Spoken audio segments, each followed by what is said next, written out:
Seperti biasa untuk setiap hari Senin kita akan mendengarkan ceramah Ibu yang akan dilaksanakan hari ini, dan telah hadir di tengah-tengah kita Al-Mukarram Dr. Andes Haji Hamid Siddiq MH. Untuk itu mari kita dengarkan ceramah beliau pada Al-Mukarram Bapak Dr. Andes Haji Siddiq MH. Kami persilahkan. Assalamualaikum warahmatullahi wabarakatuh.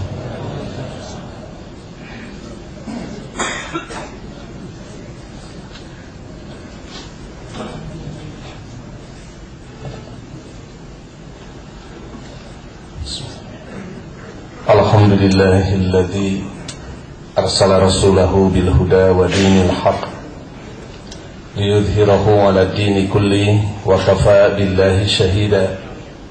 Asyhadu an la ilaha illallah wahdahu la syarikalah wa asyhadu anna Muhammadan abduhu wa rasuluhu alladzi la nabiyya ba'dah. Para jamaah yang dimuliakan Allah, dari sekian banyak nabi dan rasul yang pernah diutus oleh Allah kepada umat manusia, Nabi Isa alaihissalam bisa dikatakan sebagai satu-satunya nabi yang biografinya atau riwayat hidup atau perjalanan hidupnya diwarnai oleh sejumlah misteri, dalam arti mengundang tanya, bahkan menimbulkan berbagai kontroversi. Sejak dari mula proses kejadian sampai berakhir tugasnya sebagai nabi dan rasul, dari mulai proses kejadian misalnya di surat Ali Imran ayat 45-48, Allah menjelaskan, A'udzubillahi minasyaitonirrajim, idz qalatil malaikatu, ingatlah ketika malaikat berkata kepada Siti Maryam, Ya Maryamu, innallaha yubashshiruki bikalimatin minhu ismuhu al-masihu Isa ibnu Maryam. Sesungguhnya Allah memberi kabar gembira kepadamu berdasarkan keputusan Allah bahwa engkau akan punya anak, malah namanya pun langsung diberikan oleh Allah, Al-Masih Isa ibnu Maryam. Kita memang kalau membaca kata nama Isa di dalam Al-Quran selalu diikuti dengan kalimat ibnu Maryam. Sebenarnya bukan hanya sekedar kalimat berita, tapi itu sebenarnya mengandung sanggahan bahwa Isa itu bukan putra Allah tapi anak Maryam. Wajihan di dunia wal akhirah, dia adalah termasuk orang terkemuka di dunia dan di akhirat. Wa minal muqarrabin, dan termasuk orang yang didekatkan kepada Allah. Kelebihan kedua, wa yukallimun nasa fil mahdi wa kahlan wa minas sholihin. Al-Masih Isa ibnu Maryam itu bisa bicara ketika masih bayi, baru lahir sudah bisa ngomong, apalagi setelah dewasa, dan termasuk orang yang soleh. Qalat, Siti Maryam menjawab pada pernyataan malaikat waktu itu, Rabbi anna yakunu li waladun walam yamsasni basyarun. Ya Allah, bagaimana mungkin saya punya anak padahal saya belum disentuh lelaki, belum menikah. Qala, Allah menjawab melalui malaikat, kadzalika Allahu yakhluqu ma yasha'u. Begitulah Allah menciptakan apa yang Allah kehendaki. Idza qada amran fa innama yaqulu lahu kun fayakun. Allah apabila memutuskan sesuatu itu hanya mengatakan kun, jadilah, fayakun, maka jadilah. Dari 3 ayat yang saya bacakan barusan itu menunjukkan bahwa proses kejadian Nabi Isa alaihissalam itu di luar kebiasaan. Sebab biasanya manusia terlahir merupakan hasil konsepsi atau fertilisasi pembuahan sel telur oleh sel sperma atau melalui proses pernikahan. Ini malah terlahir dari seorang ibu yang berstatus gadis, berstatus perawan. Dan inilah yang kemudian mengundang kontroversi, menimbulkan sebuah keyakinan bahwa Nabi Isa itu karena terlahir dari seorang ibu yang berstatus gadis, kemudian diyakini sebagai anak Allah, anak Tuhan. Padahal di ayat 59 masih surat Ali Imran, Allah telah memberikan penjelasan, inna mathala Isa indallahi kamathali Adam. Sesungguhnya Isa dengan Adam itu sama, gitu. Sebuah pernyataan sederhana tetapi sebenarnya mengandung penjelasan sekaligus bantahan bahwa kejadian Isa dan kejadian Adam itu adalah 2 peristiwa yang menunjukkan kemahakuasaan Allah, bahwa Allah kuasa menciptakan manusia melalui proses di luar proses yang biasa terjadi. Yang kedua, pernyataan ini juga seolah-olah membantah kalau Isa dianggap sesuatu yang ajaib karena tidak punya bapak, maka Adam lebih ajaib lagi. Bukan hanya tanpa bapak, Adam itu tanpa ibu, tanpa bapak. Malah kalau kita baca kitab suci mereka, kitab Bible di kitab Ibrani 7 ayat 2-3, ada kalimat begini, Melkisedek, tapi mungkin ini bukan saudaranya Rashid Sidek dari Malaysia, adalah pertama-tama raja kebenaran dan juga Raja Salem, yaitu Raja Damai Sejahtera. Ia tidak berbapa, tidak beribu, tidak bersilsilah, harinya tidak berawal, hidupnya tidak berkesudahan. Malah di dalam kitab Bible ada manusia lebih super lagi, lebih aneh lagi. Tanpa ibu, tanpa bapak, tanpa silsilah keturunan, dari atas tanpa ada keturunan, kemudian lahirnya tanpa awal dan hidupnya tanpa akhir. Berarti kalau sifatnya seperti itu mendekati sifat Allah, sifat Tuhan. Yang kedua, kalau soal pemberian nama dari Allah, sebenarnya bukan hanya Nabi Isa, tapi Nabi Muhammad SAW pun namanya diberikan oleh Allah. Kalau kita baca surat As-Saff, ketika Nabi Isa menerangkan posisi dirinya, salah satunya beliau menyatakan wa mubasysyiran bi rasulin ya'ti min ba'di ismuhu Ahmad. Aku diutus oleh Allah antara lain untuk memberi kabar gembira tentang akan datangnya Rasul sesudah aku, kata Nabi Isa. Ismuhu Ahmad, namanya Ahmad. Dan di dalam hadis Bukhari Muslim disebutkan oleh Rasulullah SAW, li khamsatu asma, aku punya 5 nama. Ana Muhammadun, namaku Muhammad, wa Ahmadu, aku juga bernama Ahmad, wa ana al-mahi alladhi yamhullahu biha al-khataya, aku adalah penghapus yang dengan diutusnya aku dihapus segala macam bentuk dosa. Wa ana al-hasyir, aku adalah penghimpun, pengumpul, alladzi yuhsarun nas tahta qadami, yang Allah mengumpulkan manusia di bawah pengaruhku. Dan yang kelima, ana al-aqib, aku adalah penutup, alladzi la nabiyya wa la rasula ba'di, yang tidak ada lagi nabi dan rasul sesudahku. Jadi Nabi Muhammad itu punya 5 sebutan: Muhammad, Ahmad, Al-Mahi penghapus, Al-Hashir penghimpun atau pengumpul, dan Al-Aqib penutup. Nah, salah satunya ada nama Ahmad. Jadi nama Ahmad itu diberikan oleh Allah juga.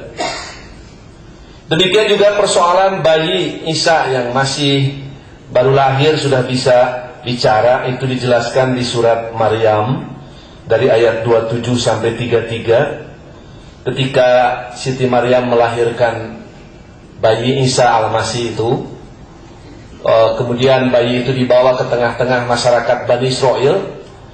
Masyarakat Bani Israel sangat kecewa dan marah karena dianggap Siti Maryam ini telah melakukan pelacuran, hamil di luar nikah. Kemudian Siti Maryam tidak menjawab. Pak Asyarat ilaihi, malah menunjuk kepada bayi ini. Soal penjelasannya siapa bayi ini, silahkan tanya bayi yang saya gendong ini. Qalu, Bani Israel berkata, kaifa nukallimu man kana fil mahdi sabiyya? Bagaimana mungkin kami bisa ngomong dengan bayi yang baru lahir? Qala, ternyata Isa yang baru lahir itu berkata, menjelaskan kepada Bani Israel, inni Abdullah, aku ini adalah hamba Allah. Atanil kitaba, Allah akan memberi kepadaku Alkitab, yang kemudian dikenal dengan Injil itu. Wa ja'alani nabiyya, dan Allah akan menjadikan aku sebagai seorang nabi. Wa ja'alani mubarakan aina ma kuntu, dan Allah akan menjadikan aku sebagai manusia yang memberi banyak berkah di mana saja aku ada.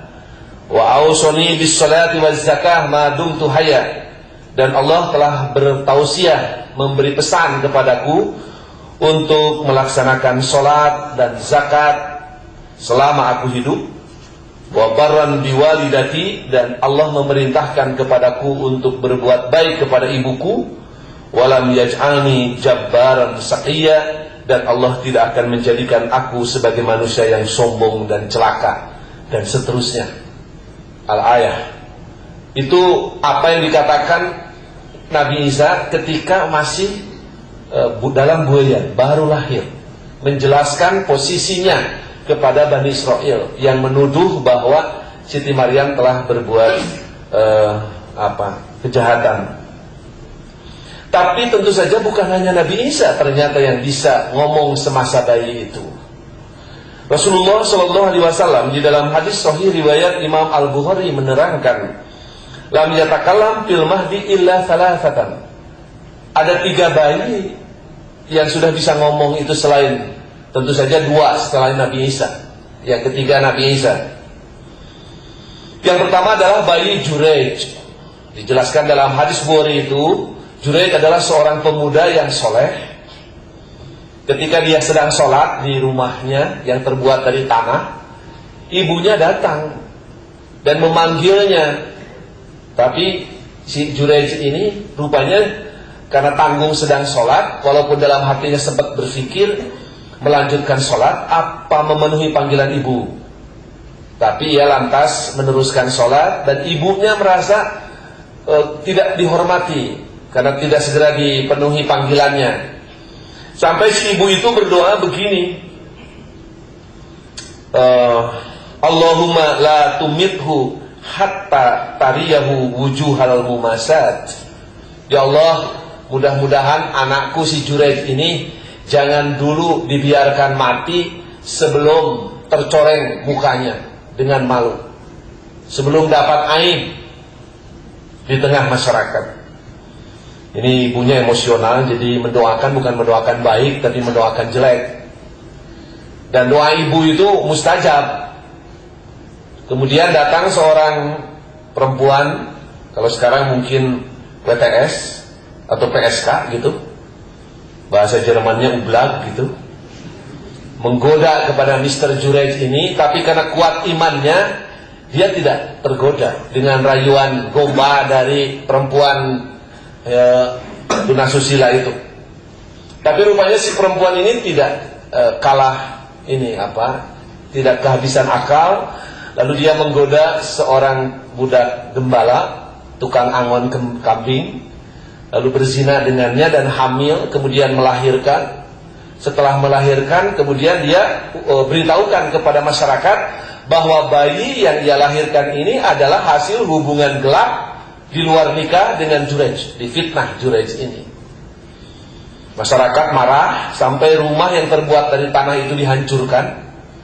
Ya, kayak di kita sekarang, sedikit-sedikit diserbu, dihancurkan begitu. Kemudian Jurayj ini diarak mau dihukum, tapi kemudian minta waktu. Dalam hadis itu disebutkan fatwa doa wa sholat.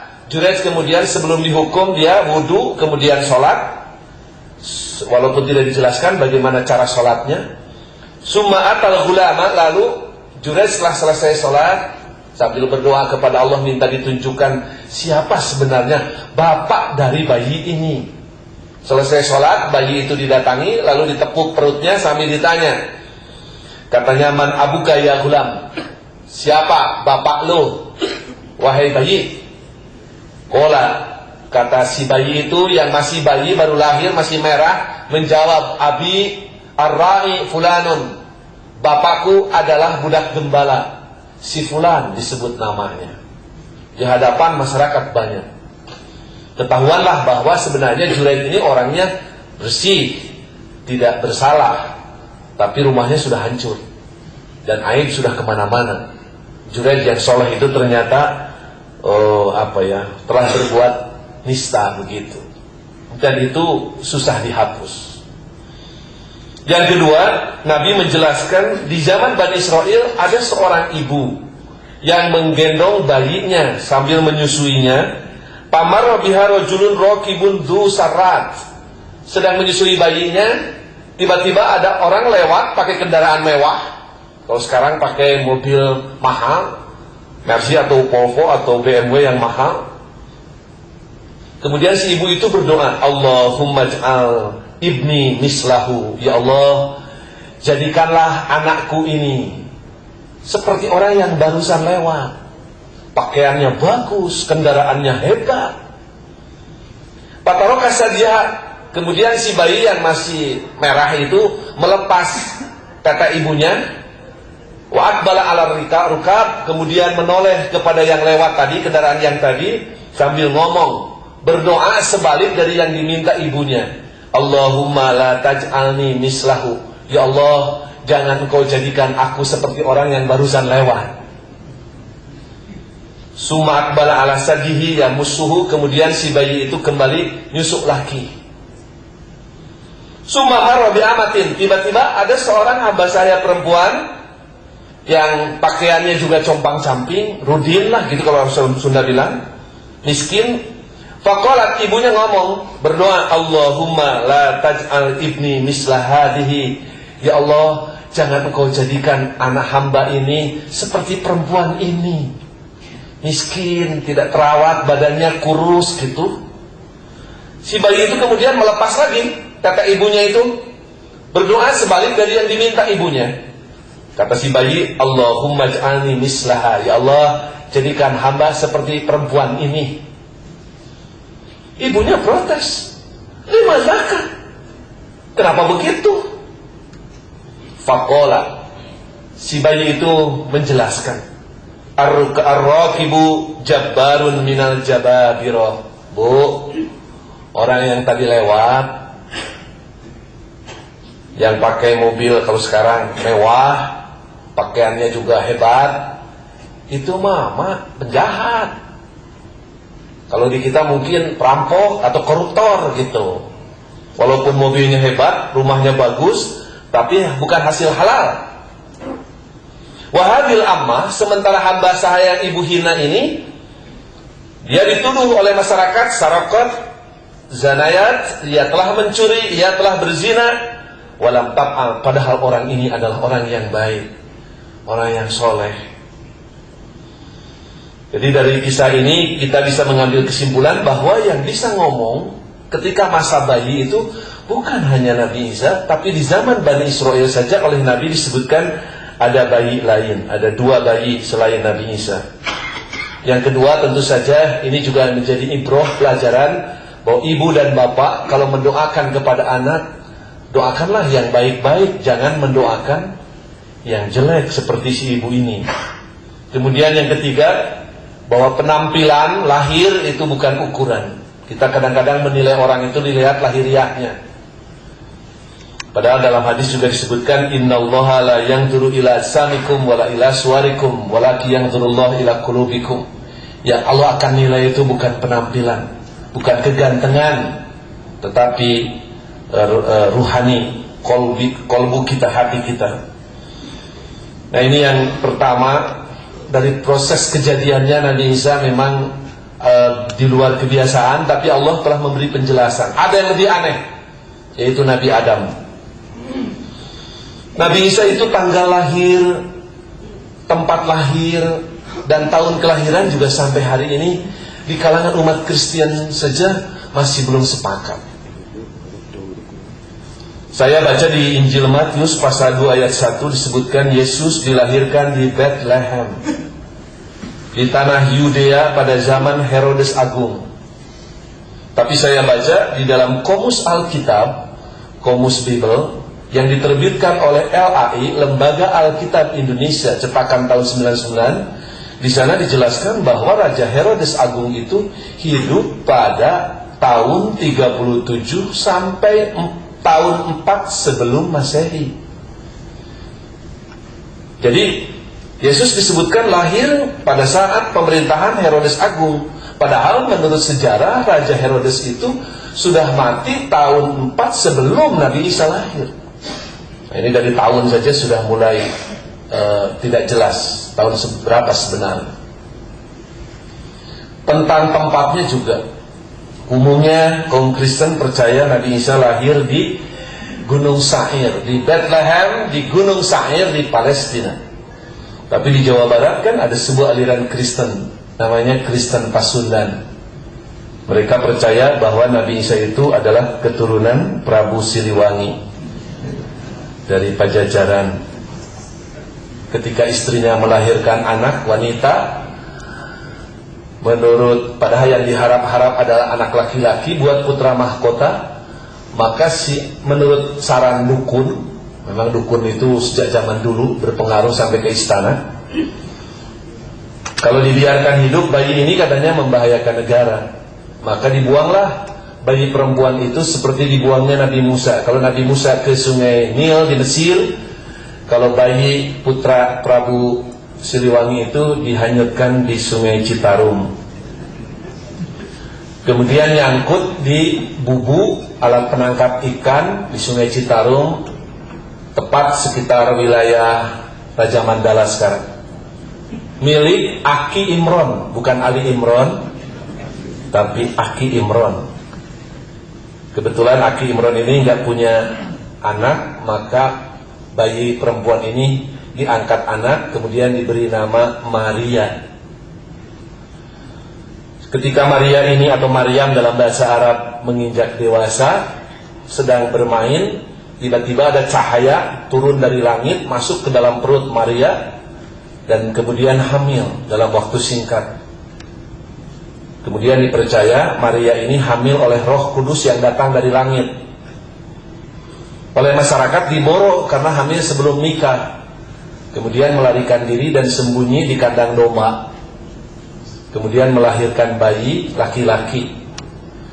Tali di desa Gunung Halu melahirkannya, itu bukan di Gunung Sair di Palestina, tapi di Gunung Halu, Kecamatan Ciranjang, Kabupaten Cianjur. Tali ari-arinya bukan diputus dengan pisau atau silet atau hinis dari bambu, tapi dipotong dengan keris milik Prabu Giling Wesi. Tapi entah kenapa keris ini lepas dan terus masuk ke dalam perut. Karena keris terus masuk, maka bayi ini diberi nama Keris Terus. Keris Terus itu jadi Kristus.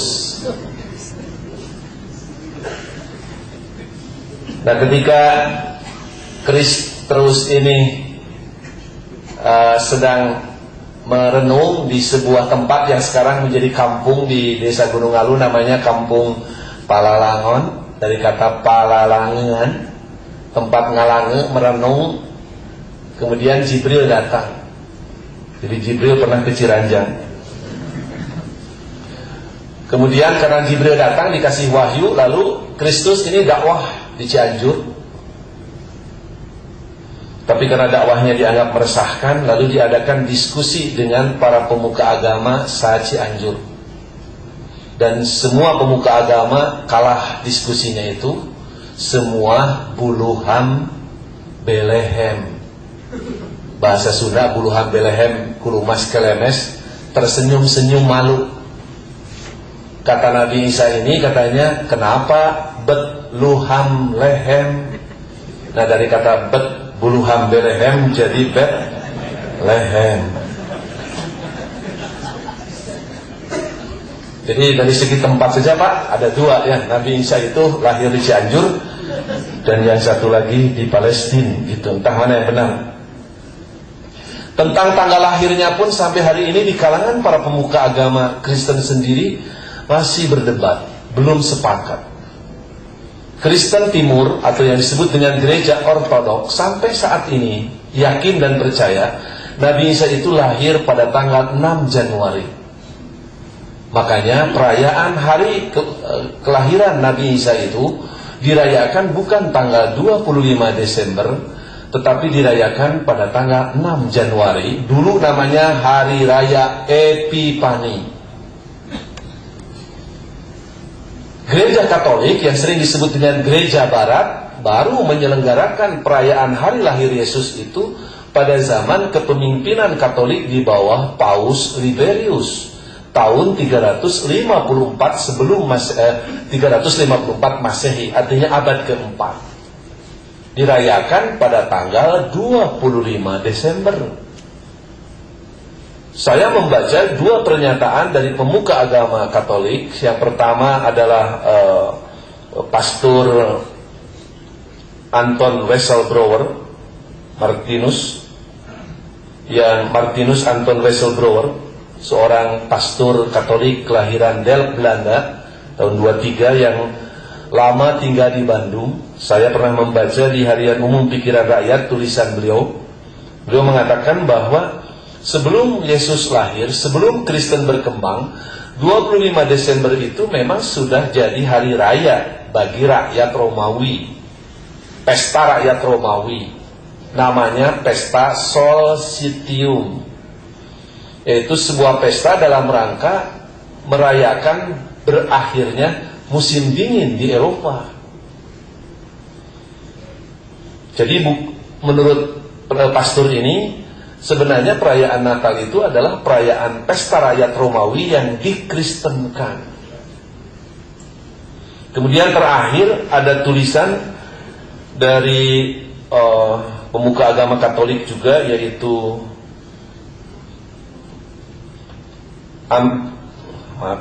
Herbert W. Armstrong dalam majalah The Plain Truth, karena dia sebagai kepala editornya, sebuah majalah Kristen yang terbit di Amerika. Konon kabarnya setiap kali terbit itu 8 juta eksemplar dan tersebar di seluruh dunia. Dia tahun yang lalu menulis artikel berjudul The Plain Truth of Christmas. Di tulisan itu dia dengan berbagai argumen menyatakan bahwa perayaan hari lahir Nabi Isa itu yang disebut Natal itu bukan ajaran Yesus Kristus, tidak pernah menganjurkan, murid-muridnya juga tidak pernah melaksanakan, dan bukan juga merupakan ajaran dari kitab Bible. Dia mengemukakan beberapa bukti. Pertama dari Catholic Encyclopedia edisi 1911, dalam judul Christmas dijelaskan, Christmas was not among the earliest festival of church. The first evidence of the feast is from Egypt. Jadi perayaan Natal, Christmas itu berasal dari Mass of Christ, disingkat menjadi Christmas. Perayaan kelahiran Yesus itu bukan merupakan upacara yang muncul pada awal-awal munculnya gereja di Barat. Justru bukti pertama katanya dari pesta hari ulang tahun kelahiran itu berasal dari Mesir. Pagan customs centering around the January 7 gravitated to Christmas. Malah ini katanya yang pertama kali menyelenggarakan perayaan ulang tahun kelahiran itu adalah para penyembah berhala sekitar bulan Januari, yang kemudian diadopsi menjadi perayaan Natal. Dalam judul Natal Day di Catholic Encyclopedia itu dijelaskan, in the scripture no one is recorded to have kept a feast. Dalam kitab suci, dalam Bible maksudnya, dalam Injil, tidak tercatat ada orang yang merayakan hari ulang tahun. Or it's only sinners katanya. Hanya orang-orang kafir like Pharaoh and Herod who make great rejoicing over the day in which they were born into this world. Malah di sini disebutkan yang pertama kali merayakan hari ulang tahun kelahiran itu adalah Fir'aun di Mesir, atau Raja Herod malah. Kalau Herod sebelah sini lagi, Fir'aun di sebelah sana. Jadi kalau kita merayakan ulang tahun kelahiran, sebenarnya itu mengikuti bukan milah Ibrahim tapi milah Fir'aun. Kalau lihat keterangan di Catholic Encyclopedia, maaf ini ya, malah dinyatakan Christmas was not among the earliest festival of the church. It was not instituted by Christ or the apostle. Jadi tidak pernah diajarkan oleh Kristus maupun oleh para muridnya, or by Bible authority, atau oleh ajaran Bible. It was picked up of afterward from paganism. Malah ada yang menelusuri, Pak, perayaan ulang tahun kelahiran pertama kali itu bukan lagi Fir'aun, malah lebih jauh lagi. Yang pertama kali menyelenggarakan katanya Raja Namrud atau Nimrod.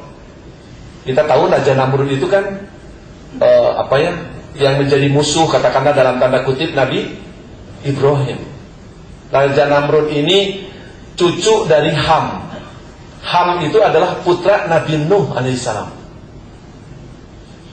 Kan Nabi Nuh itu punya anak 4. Kan'an, itu yang terkenal dan dikenal. Malah ibu-ibu juga dalam pengajian ditanya, putra Nabi Nuh yang ditenggelamkan siapa? Kan'an. Tadi ketika ditanya, berapa putra Nabi Nuh? Tidak tahu. Yang dikenal hanya yang bawahnya aja. Karena memang kalau ingin terkenal katanya harus bawah. Kalau jadi anak soleh mah susah katanya, susah terkenal. Padahal putra Nabi Nuh ada 4. Kan'an, Ham, hak asasi manusia, Sam, S-A-M, Yapis. Nah, Ham ini punya cucu namanya Namrud atau Nimrod. Dia adalah orang pertama dalam sejarah yang mendirikan kerajaan. Dia pula yang mendirikan Menara Babel, mendirikan kota Babilonia dan Nineveh di Irak sekarang, wilayah Irak itu. Dia disebut namanya Namrud berasal dari bahasa Ibrani, bahasa yang dipakai oleh keturunan Nabi Ibrahim, berasal dari kata marod yang artinya membangkang. Karena dia dianggap orang pertama jadi raja, orang pertama yang membangkang terhadap ajaran Nabi Nuh alaihissalam. Salah satu bentuk pembangkangan yang dilakukan adalah dia menikahi ibunya sendiri, namanya Semiramis. Nah, Semiramis inilah sepeninggal Namrud, katanya pertama kali mengajarkan kepada masyarakat bahwa walaupun Namrud sudah mati, ruhnya masih hidup. Kemudian dia membuktikannya dengan pohon evergreen, sebuah pepohonan yang tumbuh dari kayu yang batang yang sudah mati. Dia menunjukkan bahwa batang walaupun sudah mati, tapi bisa ada yang hidup. Oleh sebab itu katanya Namrud walaupun sudah mati, arwahnya itu masih ada. Itu maka diselenggarakanlah pertama kali katanya peringatan hari kelahiran Namrud. Bahkan disebut dalam ensiklopedia itu perayaannya juga bertepatan memang tanggal 25 Desember. Jadi kalau begitu sebenarnya perayaan hari kelahiran itu sudah ada sejak zaman Namrud, kemudian dalam beberapa kaum sejak zaman Fir'aun, baru kemudian ke sini menjadi tradisi pada banyak masyarakat. Itu menunjukkan bahwa ada perbedaan Tanggal lahir Nabi Isa itu yang benar tanggal berapa? 25 Desember apa 6 Januari? Dulu kan bulan pertama bukan Januari dalam tahun Masehi itu. Dulu awal atau bulan pertama adalah bulan Maret. Sehingga bulan September yang berasal dari kata Septima artinya 7, itu tepat bulan ke-7. Oktober berasal dari kata oktav artinya bulan ke-8. Makanya bulan pertama Maret. Tapi sekarang September jadi bulan ke-9. Karena dari Maret ditarik bulan pertama menjadi Januari. Karena diyakini dulu Nabi Isa lahir justru pada tanggal 6 Januari. Sehingga bulan pertama jadi bulan Januari. Tapi kemudian mundur lagi menjadi 25 Desember. Dan kontroversi yang saya katakan tadi dalam awal ceramah ini adalah memunculkan keyakinan Nabi Isa sebagai anak Allah. Itu memang oleh Allah sendiri di surat At-Taubah ayat 30 sudah diperjelas. Wa qalatil yahudu Uzair ibnullah. Orang Yahudi berkata, berkeyakinan Nabi Uzair adalah anak Allah. Nabi Uzair di Quran ada sepintas memang dikisahkan oleh Allah, seorang nabi yang oleh Allah ditidurkan selama 100 tahun. Kalau ada orang sekarang tidur 100 tahun, namanya apa ya? Jahe, jago HS. Tapi kalau Nabi Uzair karena ditidurkan oleh Allah. Wa qalatin nasara al-Masih ibnullah. Dan orang Kristen pun berkata, berkeyakinan Al-Masih adalah anak Allah. Dari mana ajaran seperti itu? Allah menunjukkan dalika qauluhum bi afwahihim, itulah pernyataan dari mulut-mulut mereka, pengakuan dari mulut mereka, yudohiuna qaulal ladzina kafaru min qablu. Allah menyebut keyakinan seperti yang diyakini Yahudi atau Nasrani bahwa Allah punya anak, itu hanya meniru, menjiplak dari keyakinan orang-orang kafir yang ada sebelumnya. Jadi merupakan adopsi atau pengaruh atau jiplakan. Dan memang dalam sejarah tercatat di wilayah tempat berkembangnya agama Nasrani sepeninggal Nabi Isa itu sudah berkembang lama keyakinan akan adanya 3 Tuhan. Di Romawi ada yang disebut dengan triad Romawi, 3 Tuhan bangsa Romawi, yaitu Jupiter, Juno, Minena.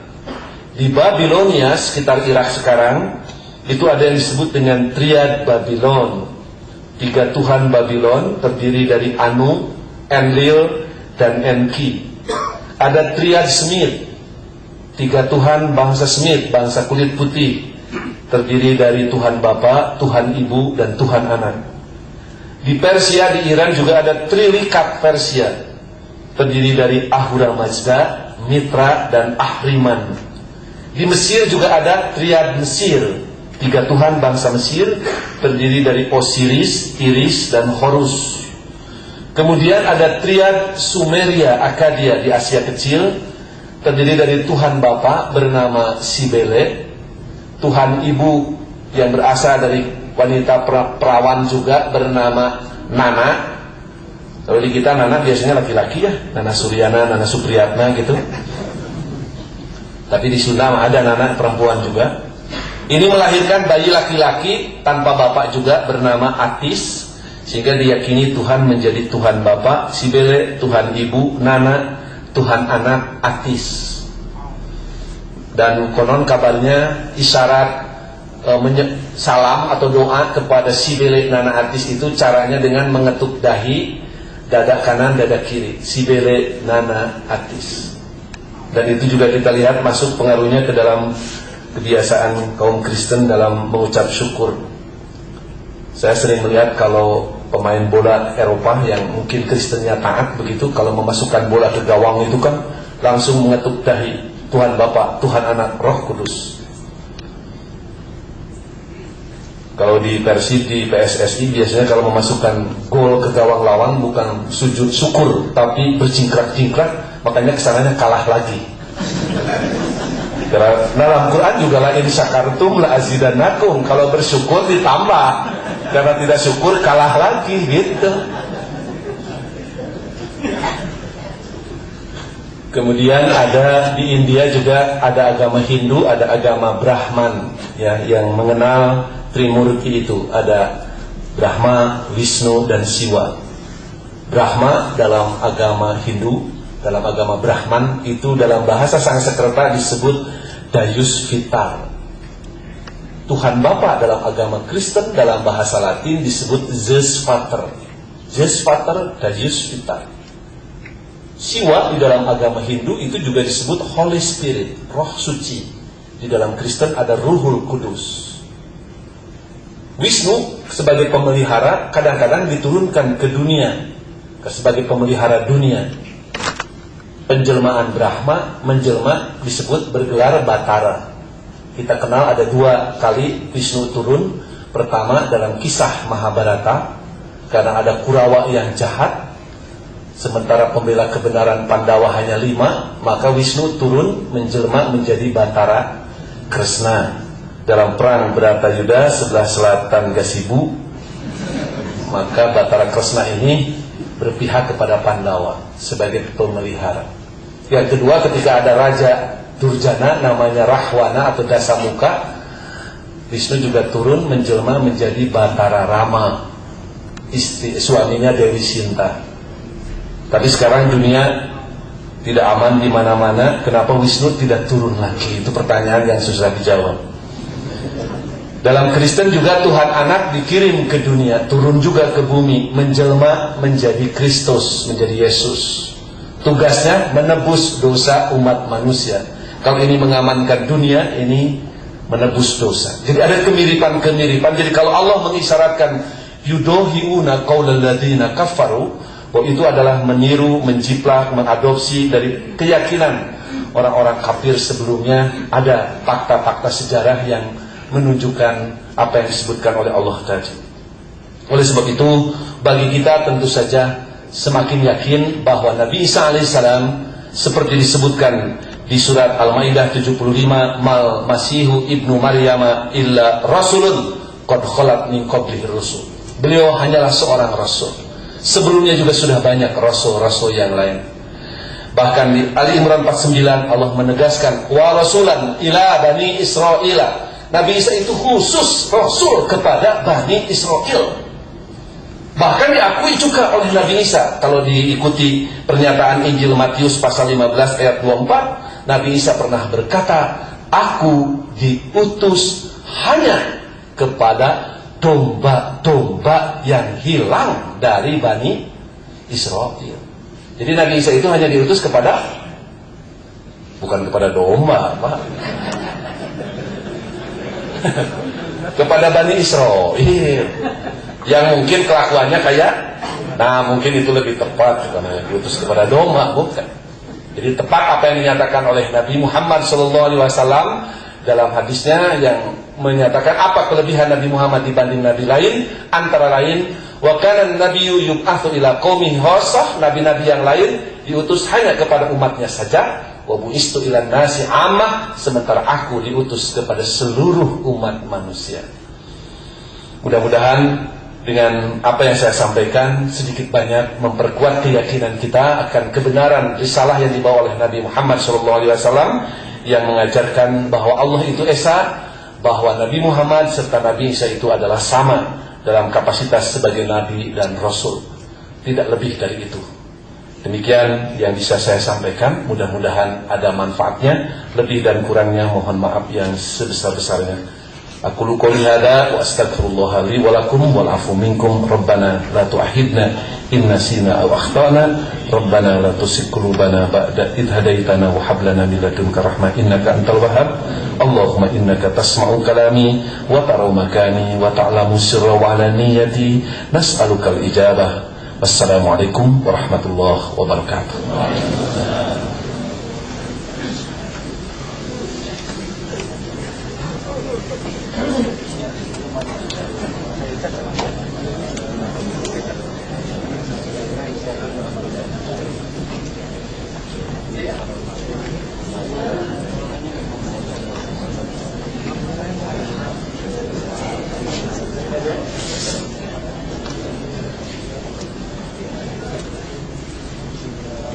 Mas, sudah pulang sholat sholat yang baru udah ada belum sih? Biasanya ada daftar kertas Jadwal makin ya? sholat, daftar sholat. Belum daftar. Belum. Enggak?